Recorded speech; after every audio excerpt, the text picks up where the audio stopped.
leaders, especially right now in the midst of uncertainty, need to be clear.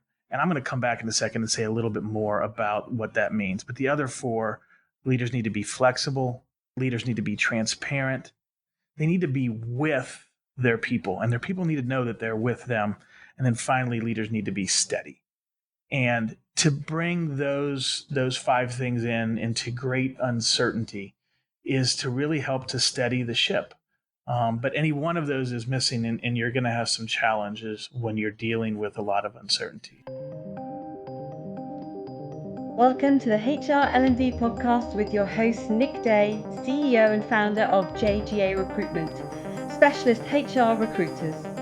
Tuning into the HR L&D Podcast will help you to discover strategic growth concepts, leadership development strategies, and the values and behaviours that drive organisational change and success. Together, let's empower our workforces, diversify our thinking, and achieve significant HR success. Welcome back to the HR L&D Podcast. Today I'm joined by Tim Spiker, who's the founder of the Aperio and the Who Not What principle, which is a profound research-based principle that's powered him to over 15 years of leadership development and success. Now, Tim's book, The Only Leaders Worth Following, has revealed that 77% of leadership effectiveness comes from who a leader is and not what they do. So during this podcast, we explore this research in detail to discover what it takes to not just become, but also be and remain a leader who is actually worth following. Tim's work has involved creating unique and customized learning experiences for partners across the globe. He supported them and guided individuals on their long-term development journeys. And he's worked with leadership teams in North America, Australia, and Asia. He currently lives in Atlanta, Georgia with his wife and 4 children. And I think you will agree after listening to this episode, when it comes to leadership, Tim is talented, passionate, and his revelations just make sense. I hope you enjoy this as much as I did. Here we go. I would love to kick this podcast off and ask you, what do you think really makes an exceptional leader? And then we're going to break that down into the podcast. If you could sum up your work that makes an exceptional leader. Sure. Well, first of all, thanks for having me here. Really excited to get a chance to talk with you and share some things with your audience. I think the story of effective leadership has really been muddled for quite a while. People are trying to figure out what are the best ways to do things. But what I found is, as you begin to kind of peel back the pages and kind of help people see the juicy center of what's there, people intuitively understand it. And so I'm sure we'll talk about the research a little bit, but if you can just remember one short phrase, you'll be hitting the bullseye on 3/4 of leadership, and that phrase is who not what. Because what we found in research is that just over 3/4, if we're going to be technical, the number is 77%, is that 77% of your effectiveness as a leader comes from who you are, not what you do. And so, as we look at leadership development in our own lives or in organizations, the question has to be asked, am I investing in becoming a more well-developed human being? Because that will make me a much more effective. Fantastic. Well, that's a great start to this podcast. And for those that are regular listeners will know that something I'm passionate about, particularly for the future, is developing leadership skills within both the HR and health professionals. And I think often people are promoted through technical ability, which is fantastic, but I don't think there's enough training development in place there. Of course, you are founder of the Aperio, which is one of the biggest Latin American on cover, labor area. You got it. There we go. I've done my research. Nice job. You have done your research, man. Good job. And I know your business helps individuals and organizations to lead better. And that's really this podcast. When they do, I know that Netflix, science studies show net results.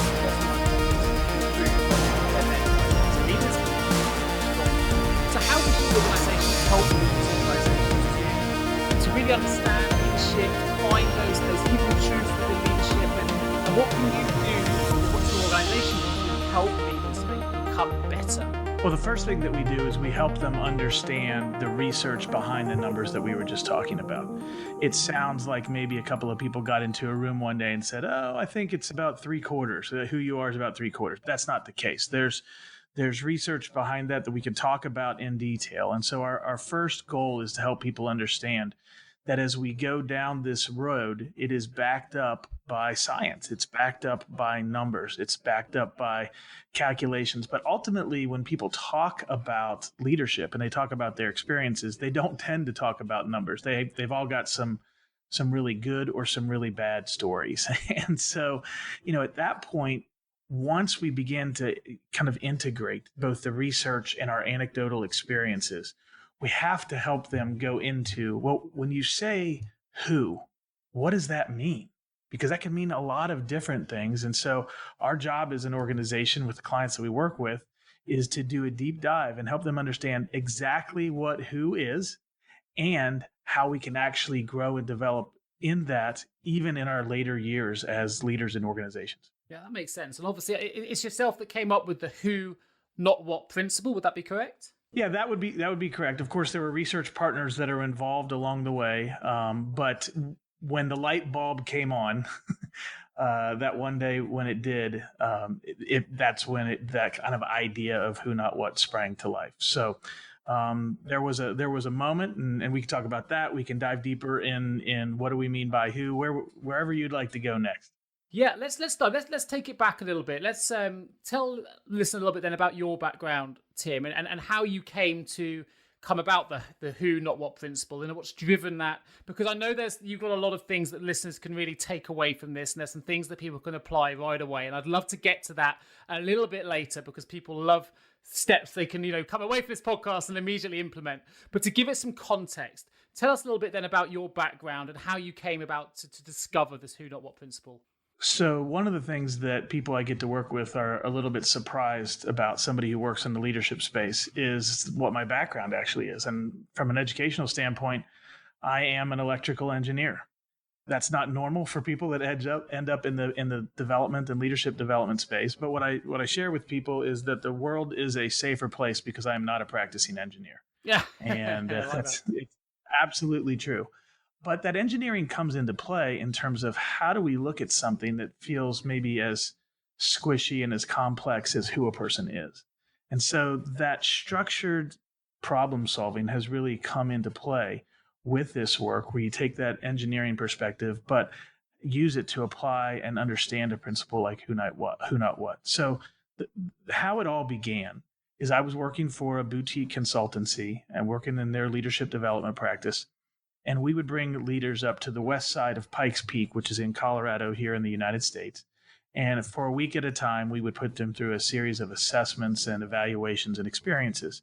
And we had 3 different assessments that we used. And we started getting questions about what's the magic formula? Is there a magic mix of personality, natural ability, and you combine those things and they give you a better than average chance of being a more effective leader? And we had enough data to run the numbers. So my colleague, Vanessa Kiley, she took all of the data that we had, put it into the SPSS software and had it do its thing. And I remember being in her office that night and like, hey, what did we find? Where are the correlations? And here's what she said. Nothing. There was no correlation. There was nothing to share because there was no connection between personality, natural ability, and leadership performance. And I turned to go out of her office. And she said, but we did find a correlation somewhere else. And this is the part of the story where I love that statistical software will look for correlations in places where you weren't intending to. Because if it didn't do that, we never would have made this discovery. But she said, here's what we found. The numbers are showing that in our leadership assessment, forget about personality, forget about natural ability, but in our leadership assessment, we have 8 areas of leadership that we measure. And 2 of them are driving just under 70% of the variability in the assessment. And if you just think about a pizza split up into 8 wedges, any 2 wedges should be a quarter of that pizza. So any 2 aspects of leadership should have been worth 25%, but it was almost 70%. And so we knew there was something to dig into Years later, Vanessa ran the research again, and that number had gone from just under 70% to 77%. And so it wasn't until 3 years after I left the firm. Sometimes, things are really obvious in the rearview mirror, but at the time, you don't really see them. And so we knew something was significant. We knew it was important, but we weren't sure exactly how to articulate it. So that day, 3 years later, I was working for I even left the consulting firm at that point. And I'm looking at our leadership model on my whiteboard, and just the light bulb went on. That those two areas that were accounting for 77% of the variability on the leadership assessment, they were different than the other 6. Those 2 were about who you are as a person, and the other 6 were about what you do as a leader. And that's when it all began to click. Oh, 3/4 of your effectiveness as a leader comes from who you are, not what you do. Great. What an amazing story. So can you talk to us a little bit more then about what those 2 things were? I'm intrigued now. You've drawn me in. I want to know what those who bits are. So tell me a little bit about what those 2 elements were. Good. So those 2 pieces are labeled inwardly sound and others focused. Inwardly sound and others focused. And there's a lot of detail that we can talk about but you can just take it at that surface level and say, what does it mean to be a sound person? What does it mean to be somebody who's not thrown off by challenges easy? What does it mean to be somebody who people can consistently count on in terms of how you manage yourself, how you react emotionally? What does it mean to be somebody who's got a clearly defined purpose and an overall level of health kind of in the whole of who they are? What does it mean to be somebody who is secure in who they are? I mean, many of us have had the painful experience of following insecure leaders, and they just create all types of dangerous shrapnel around them. So those are the things that we talk about in terms of what does it mean to be inwardly sound? It means to be somebody who is stable, who is sane. You can count on them.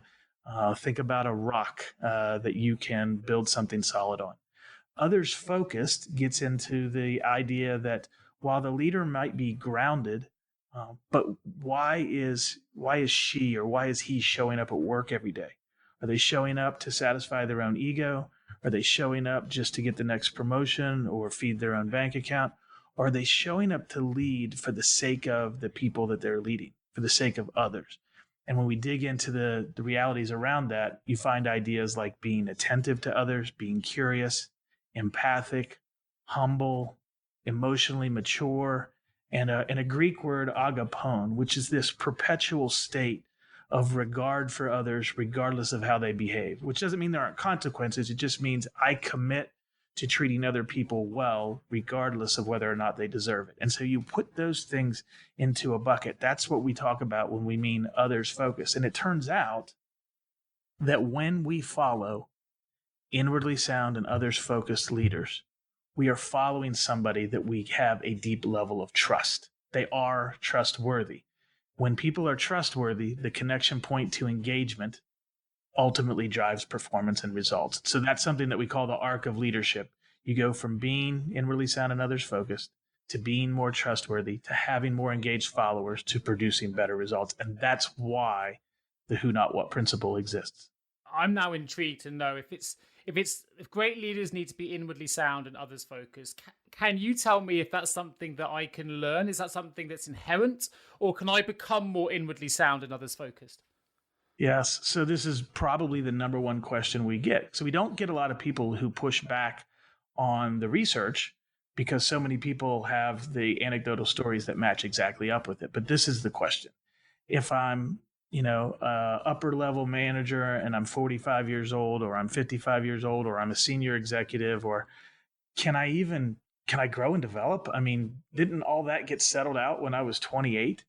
And the answer is that's a fallacy. Research has shown that we can grow and develop in who we are later in life.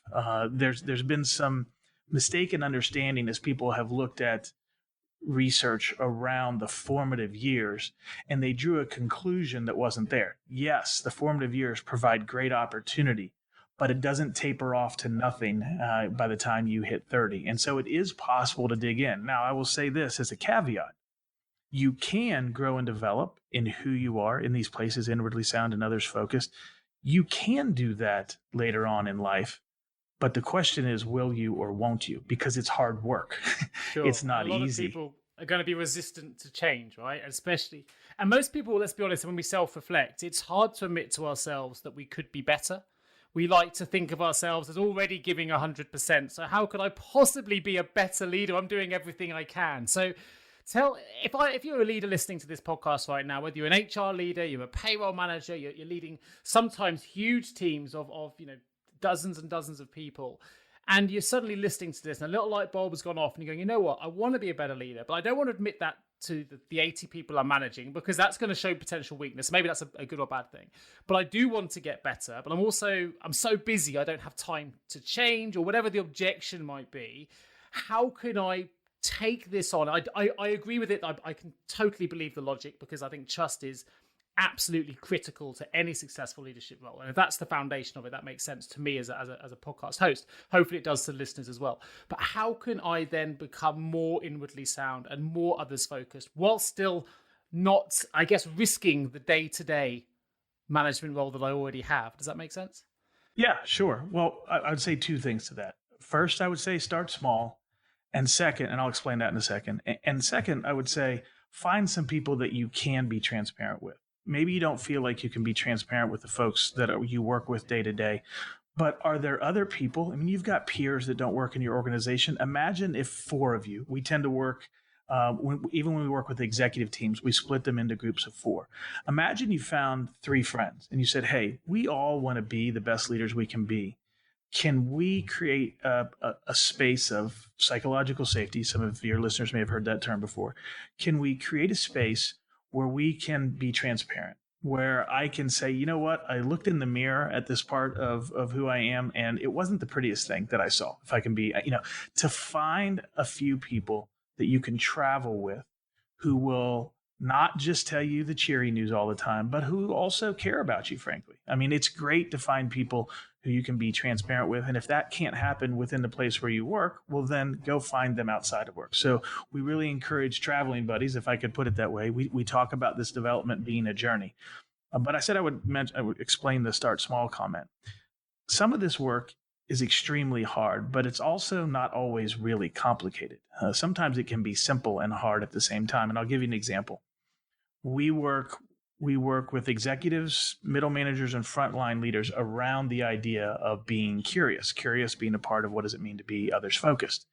And one of the ideas that we share with them is very simple. It was shared with me by a friend and colleague, Dr. Mary Shippey, and it changed my life the day that she shared it with me. And now we use it in our practice, and that's this idea, this simple phrase of tell me more about that. What happens when you say to somebody, tell me more about that?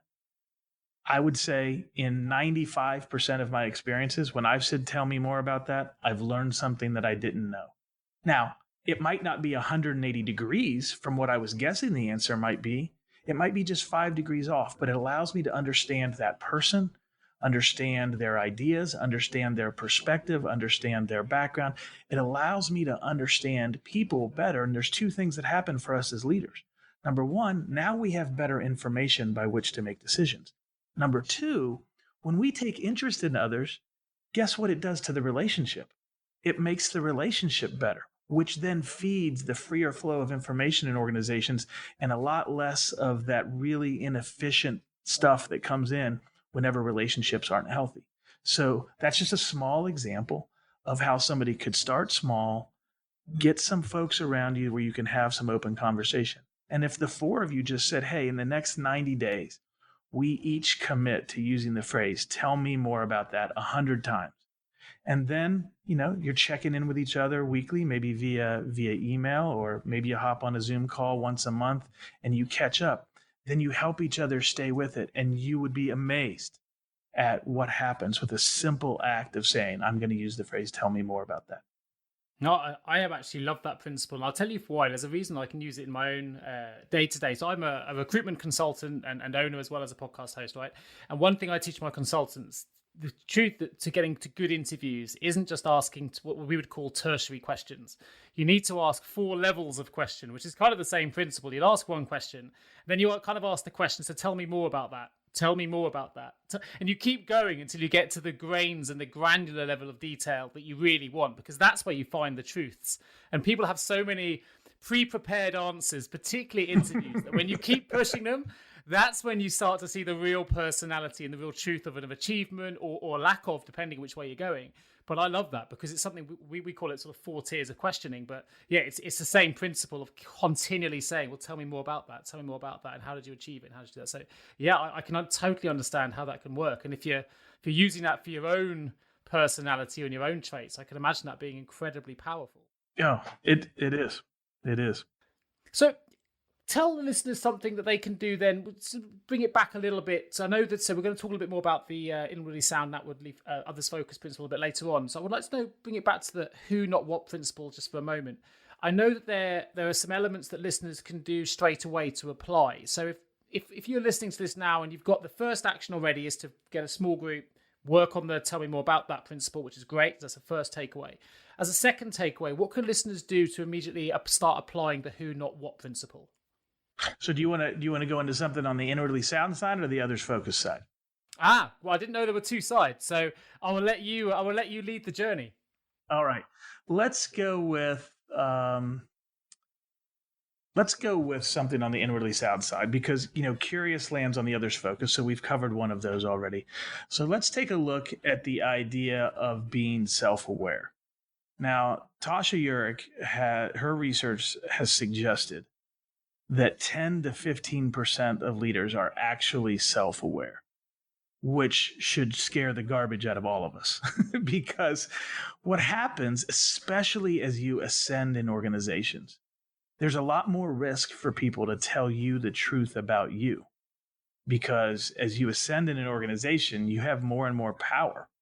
And you have the opportunity to negatively impact somebody's career. So it's kind of like, the emperor doesn't have any clothes on, but let's not tell the emperor because I want to be protective of my career. And so it really becomes the anomaly, unfortunately, when leaders are self-aware, because generally another thing that happens as they ascend, they also grow in confidence in their own opinions. And sometimes that confidence is not well-founded.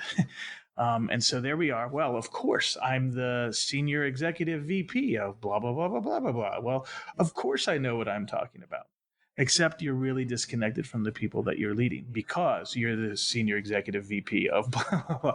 And so there's a whole cycle there that naturally pushes against effective leadership in a really significant way. And what that means is if you want to be self-aware, then you have to be very intentional as a leader. You are not going to wander your way into self-awareness because people stop telling you the truth. And you can be mad at them about that if you want, but you know what? When you were lower in the organization, you did the same thing. And it's not necessarily even conscious. It's that we get more guarded as people have more power. So it becomes absolutely critical if you want to be a self-aware leader, which will make you more inwardly sound, is that you've got to throw open those gates with people, and you won't be able to do it just once because they won't believe you the first time. You have to make it okay for them to bring critical feedback, and you have to display that over and over and over again. As a leader, I'm telling you, please don't make this mistake. I'm begging you, do not shoot the messenger. If you shoot the messenger, especially if they're giving you feedback about how you're doing, they will never come back again. And it won't be just them because the word's going to get out. And the person who shared with you the feedback about you that wasn't particularly flattering, and then you got defensive or dismissive, they're going to tell all their peers, hey, don't bother. There's no reason in taking the risk. So there are some, again, some of these things are not rocket science, but they're still hard to do. So they're simple but difficult.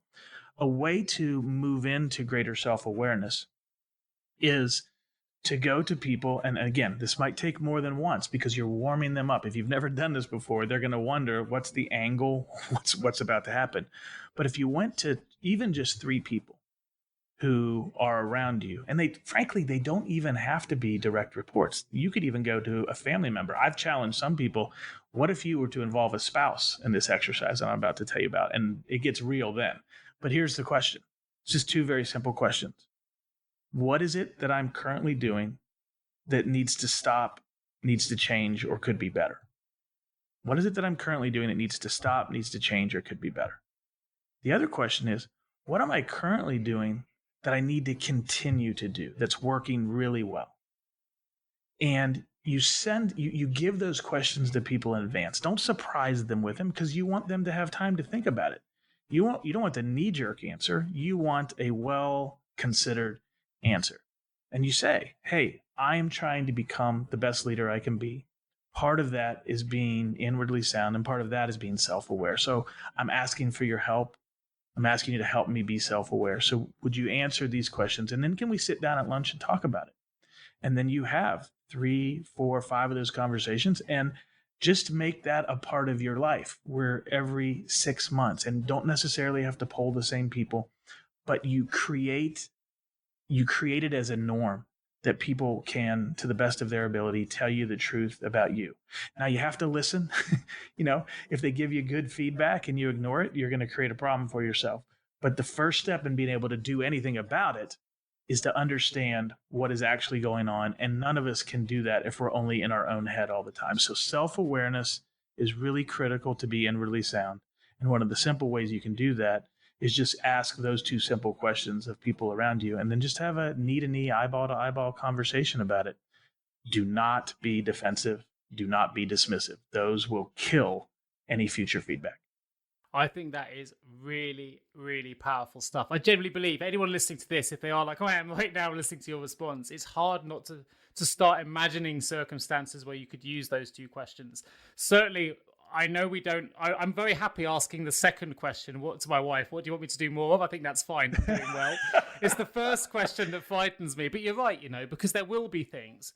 And you don't want to ask because you don't want the answer. But ultimately, if I ask it, it's going to improve the relationship that we have. That's a given. And to be a better leader, you need good relationships. You need trust. So really powerful. And I'm sure everyone else listening to this is thinking something along similar lines.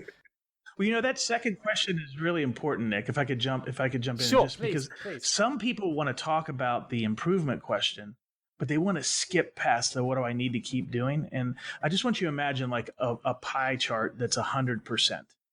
For any given thing, I'm just gonna take a guess here, but there's many more wrong ways to do something than there is right ways. And so let's just pretend, for example, that there's 10%, there's not just one way to do something, but there's 10 right ways. But there's 90 wrong ways. If all we do is ask what we're doing wrong, we might miss a really important thing that we're doing right that we need to do over and over again. People might give us feedback to say, hey, how you bought lunch for us once a month back when, but then you cut that out? Like that was really important. And maybe you thought, well, nobody cares about that. People don't come half the time. But when you ask people, they're like, that was really important to us. That was really valuable. That helped us have a chance to connect. And of course, it was a free lunch, but it produced so much more camaraderie. I wish that you hadn't cut that out. Well, maybe I didn't even realize that was an important thing. Or, I think what happens a lot of times as leaders is we forget the power of our words. We think that we're just, I'm just me. I just woke up in the morning. I just brushed my teeth. But we have such influence. We have such power. So sometimes that what do I need to keep doing question comes back and keep encouraging me. You do such a great job of that, but it really puts wind in my sails. And for some of us, we might have walked out of that conversation and say, I don't even remember encouraging that person, but it had a deep and meaningful impact for them. So I need to be conscious to continue to be encouraging in the way that they describe. So it's really important, I think, to don't skip past the what am I doing well, because sometimes we get surprised and we don't realize the impact that we're having. And so it's very efficient. It's very efficient to continue to do the things that are working well, thinking back to that 90-10 pie. Sure. And actually, it brought to my mind an example that I do a lot of work on LinkedIn, but I did a talk a year ago to a group of payroll managers, and we were talking about the power of LinkedIn. And it's quite interesting, and hopefully this story will make sense. It's very easy to reward staff for a job well done with a financial incentive, for example, or maybe a free lunch, as you mentioned. But actually, some of the free incentives by doing something like a public shout out on LinkedIn, by saying something like, my team have been amazing to complete this project, I'm so proud of them, and making a public, affectionate statement like that can actually be just as rewarding or even more morale boosting than something like a free lunch, which has a financial impact. But just that public statement of saying well done can go an awful long way further. And it brought back to mind something my mum told me, bring my mum into the podcast for the first time. But she always said to me, remember, Nick, when you're growing up, you can never control how somebody else feels. So I may do something to my wife or to my colleagues or to the people that I manage, and I might have an assumption on how it will make them feel, but I can't control how they feel. And I think two of the things you've mentioned there are really, really powerful, and it's a really good reminder for me to remind myself and hopefully other people listening to this that actually, if someone comes to you with critical feedback about how they're feeling, although you may not initially like that feedback, the reality is if that's how they feel, that's how they feel. And we can't address it or improve it unless we're willing to take that criticism on. So, it's just powerful statements for me to take on while you were talking. So thought I'd take it on. Well, let's take it to an organizational level. So a lot of brands and the companies are really trying to improve the leadership capability within their businesses. Certainly from a recruitment perspective, the trends have changed. It used to be all about attracting top talent. Now it's about retaining top talent. It's about keeping employees engaged and looking after the employees that are performing within your business. So from your perspective, what's the most critical thing for organizations to understand about leadership to make sure that they are delivering strong leadership capability within their businesses? Yeah, well, we'll go back to the research for this one. If 3/4 of your effectiveness as a leader comes from who you are, not what you do, I think it's imperative that senior executive teams and HR professionals alike take a look at this suite of activities that they're participating in from a leadership development perspective and say, how many of these are really about improving the who? How many of these are about becoming more inwardly sound and others focused? Because if we want to match up with the research, 3/4 of our budget, 3/4 of our time, 3/4 of our energy should be going towards developing really well-developed who's, because that's the most efficient way to grow and develop great leaders. Yet you and I both know that that's not how money is standardly being spent, because I don't think we've looked at this principle clearly enough. So that's what I would say to people who say, hey, how do we have great leadership development? It begins with prioritizing what the research says and beginning to invest in those places much more so than what happens today normally. Sure. No, that makes perfect sense. Have you ever asked yourself, how can any recruiter understand my HR recruitment challenges? Please don't give up on your hiring challenges just yet. Here at JGA HR Recruitment, we appreciate the difficulties associated with attracting, recruiting and retaining top human resources talent. We also understand just how costly a poor hire can be. JGA HR Recruitment would like to partner with you to help you overcome your hiring challenges. Contact us today on 01727 800 377 or visit jgarecruitment.com to find out more. Shaping the future of human resources together. Final questions. At the minute, of course, we're in the midst of a global pandemic. I know you're based in Atlanta, I'm based here in Devon, and yet we're both suffering the same pandemic, terrible pandemic that's really affected the world. And we're at the minute, I don't know when this is going to be broadcast, but we're certainly right in the midst of lockdown here in the UK at the moment. What challenges, leaders are faced with challenges all the time, but at the minute, this is a particularly tough challenge. And people have been thrust into a position where they're now leading people remotely. Perhaps they've never done that before. And it comes with a whole new suite of difficulties, and certainly in relation to trust, people working from home when you can't see them. So how would you recommend leaders, adjust to the challenges they're faced with in the midst of sort of these kind of uncertainties and these kind of challenges? There are certain things within the realm of leadership that are always important, but then there are particular moments where they become even more important. And in the midst of the type of uncertainty that we're currently wrestling with, there are 5 things that really bubble to the surface, and you wouldn't. And I'll list these 5 things. Nobody would say, "Oh, there's a time when those don't matter," but it becomes especially critical in this season. So I'll say these 5. Leaders, especially right now in the midst of uncertainty, need to be clear. And I'm going to come back in a second and say a little bit more about what that means. But the other 4, leaders need to be flexible. Leaders need to be transparent. They need to be with their people, and their people need to know that they're with them.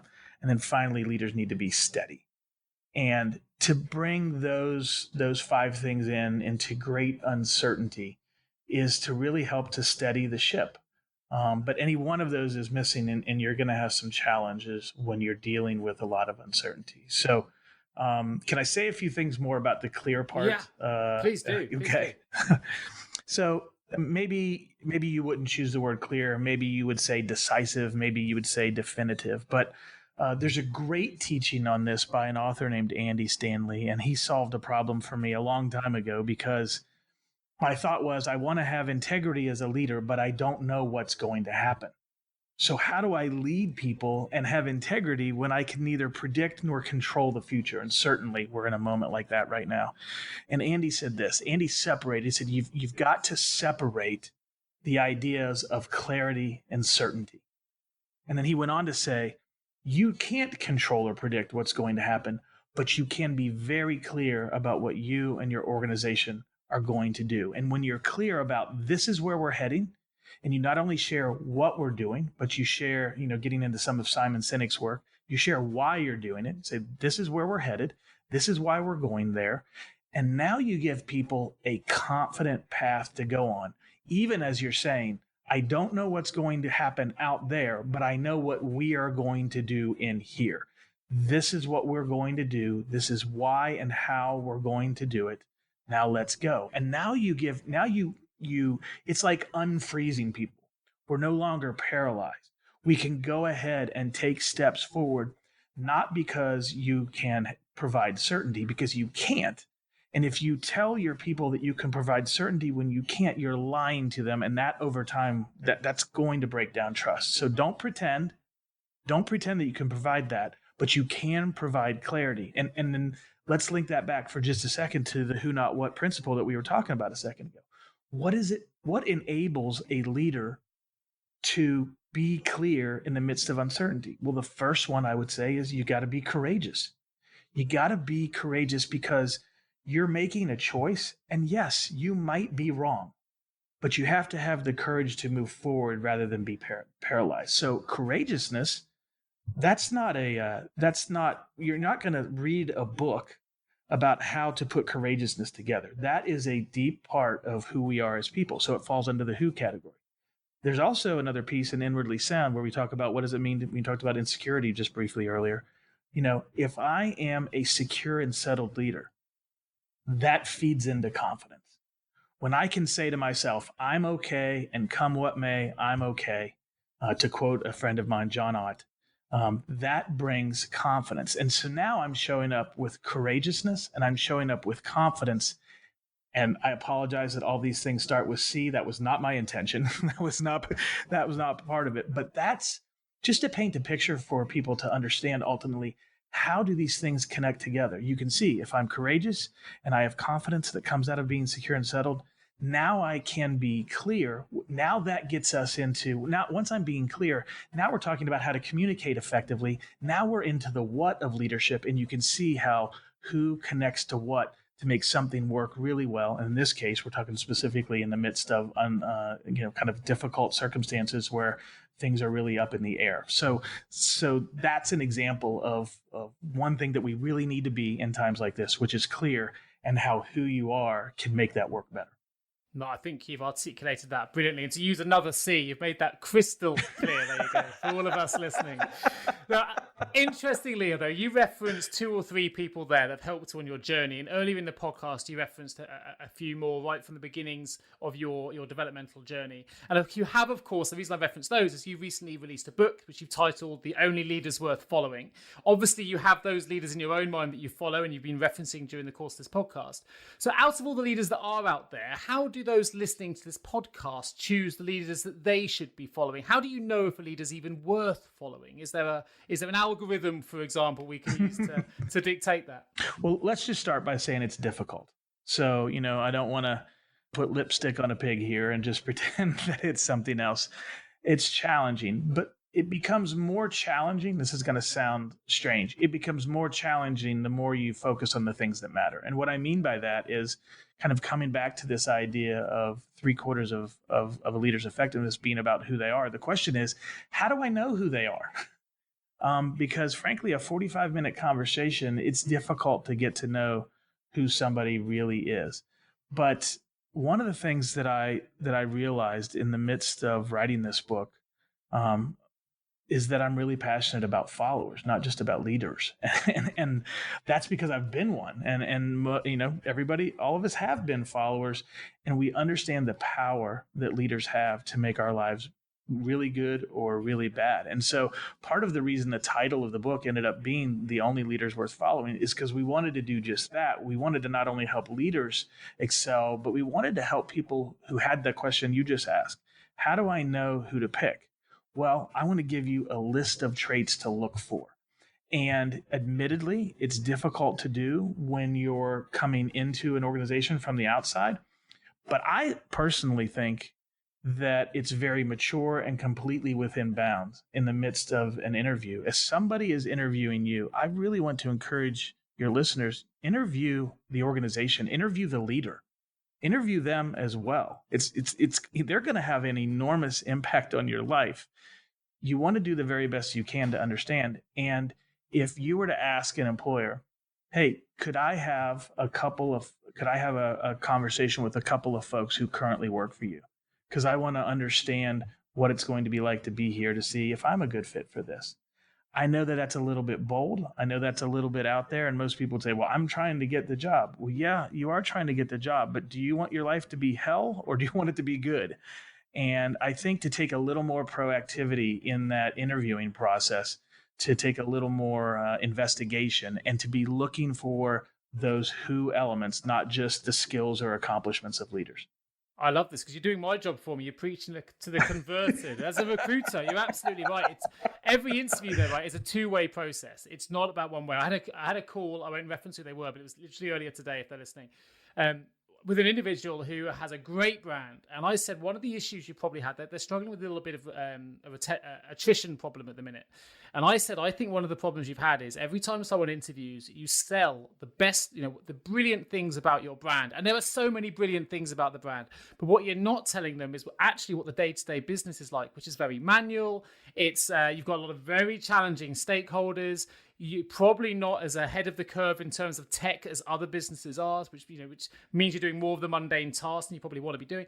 But the truth is, if you're only talking about the greatness of the brand as you see it from a media perspective, that's great. And someone comes in bright-eyed, bushy-tailed on day one saying, I'm working for X. And then they go into this dark room with no windows. And they realize that actually you could be working for anyone. If you haven't given that message, if you haven't been honest with them, then it's not going to be a surprise when that individual decides it's not for them, no matter how good the brand is. And it has to be a two-way process. Always. Are you familiar with the story of Ernest Shackleton, Nick? No. Please do tell.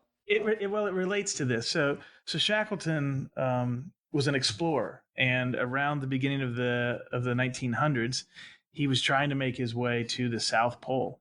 And as the story goes, and it's been difficult to confirm this part of the story, but you can imagine what exploring the South Pole might have been like 120 years ago. Not really comfortable. We didn't exactly have the Gore-Tex available to us in order to stay warm and dry. So it's reported that what he did is he put an ad in the paper, and the ad went something like this: you're going to be cold, you're going to be miserable, you're going to be hungry, you probably die. But if we succeed, great riches and fame. who's in? And he had more people respond to the ad than he could have on his ship. And so he led with the worst. And in fact, the riches and fame part were actually that was like a line at the end that was very minor. He went into detail about how difficult this was going to be. And so he knew when people showed up that at least the first hurdle had been cleared, because he told them this was going to be really awful, and here they are. So I love that story in terms of truth in advertising. What happens if we give people the real story from a recruitment standpoint? Sure. And you know what? From my standpoint, it shows interest. It shows interest in the brand. It shows that, I want to learn about you because I want to know why it's a great place to work. What's kept you there for the last 5 years? What is it? Why you're interviewing me? Why are you passionate about this company? I think they're all great questions. So I'm really glad you raised it, because it means I haven't had to, which is brilliant. So taking things forward a little bit then. So how do you, you talked a little bit about it's hard to find out who the strong leaders are, but you want to follow leaders who are well developed, inwardly aware, sound, others focused people. But is there a way of determining who those people are, particularly if they're more public eye figures that we want to follow? Well, the public figures are the public figures, and that doesn't mean to say that the more public they are, the more false it is. You just don't know, because, what is social media if not, let me tell you the best parts about me at all times, and we don't need to talk about the ugly stuff. We don't need to talk about the stuff. So it's very dangerous to lean into those things. But I think, when you have a conversation with people who've been around that individual, people who've maybe even worked for that individual, you have to have a conversation that goes beyond skills. You want to ask a question like, what is it like to work for this person? And then listen. And if you've got the list of, for example, I've got the list of inwardly sound and others focus in front of me all the time. You're listening for humility. You're listening for empathy.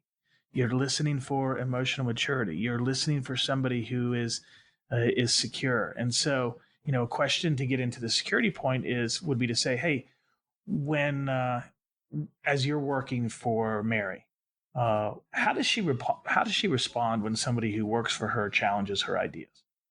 And then just be quiet. Let them answer that, because maybe you're really wanting the job and you really want to work for the person, but this is just the opposite of the story you told a moment ago. If the person who has the job is selling the best of the company all the time, then, well, you've created a rosy perspective that's not necessarily true. Sometimes we want the job so badly that we don't want to listen to what the downside might be.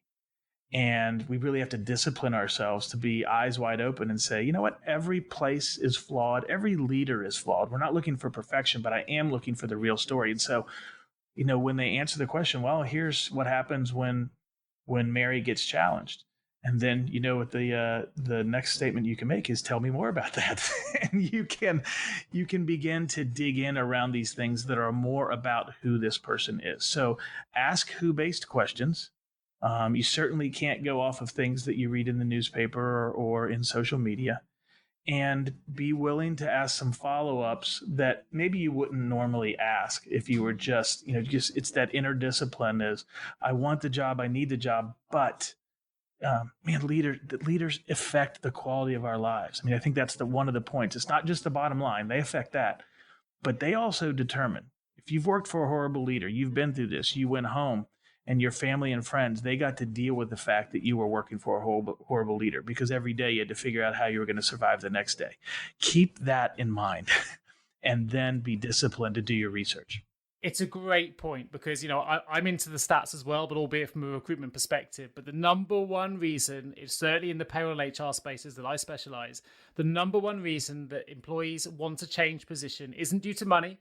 It isn't due to location. It isn't due to flexible working. It's due to the leadership. It's because they're not happy with the management they've got, or they feel there's a ceiling, or they're not being led effectively. It's the number one reason for people changing jobs. So you want to make sure, if you are making that move, absolutely, as you've just mentioned, that you're going to move towards a business that has a leadership team or a leader that's going to inspire you and encourage you to meet your own growth targets and own growth potential. So, you've hit that absolute nail on the head from a recruitment perspective as well. And while we're on that, let's be honest, we're living in an era right now where employees want to feel more engaged at work. Companies want to provide better workplaces. I think we've come a long way. They want to retain their top talent. But with this shift in employee engagement focus by companies, what I'm quite interested to know is, have you seen a shift in leadership style? Has that gone hand in hand, or is one a little bit behind the other? Well, I think that it is shifting. And I think the important thing to understand is, while we can look at trends, when we're looking at trends, we're looking at things that are acceptable in the time.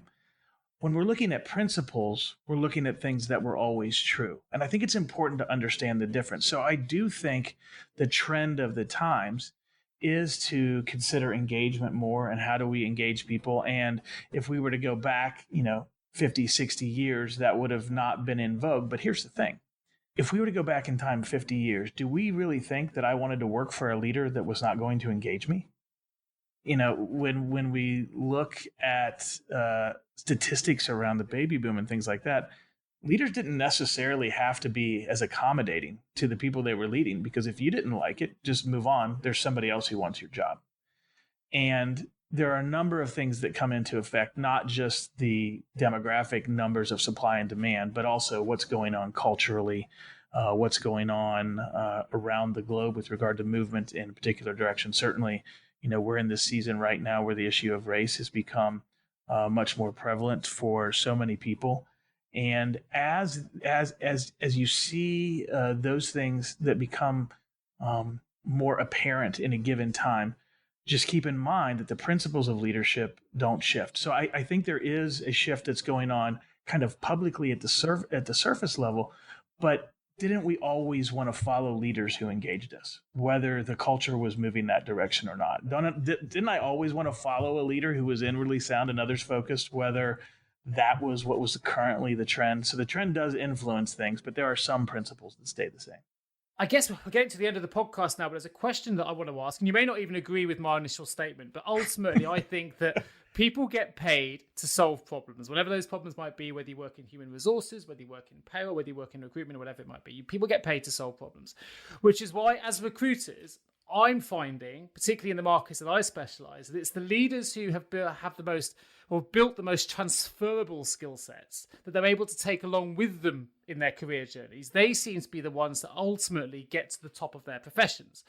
So what I'd like to know is, this is just a trend that I've been seeing. I've been doing this for nearly 18 years, and the people, I can spot it very early on. I can see someone at administrative level who's already demonstrating some strong transferable skill sets, and I believe I can predict that they are, whether they will or whether they won't make it to the top of their profession, often at that stage. So what I would like to know is, what do you think are the most important, or the key transferable softer skills, within leadership, that people should focus on developing within that leadership context? What's the most important ones they should be developing now if they want to get to the top of their career trajectory, whatever that might be? Okay. I'm going to talk about three. And admittedly, at a certain level, we've talked about the two big ones, but these three fall into it. So we've talked about inwardly sound and others focused. If I were allowed to paint with a really broad brush, I would go with those two, because talk about transferable.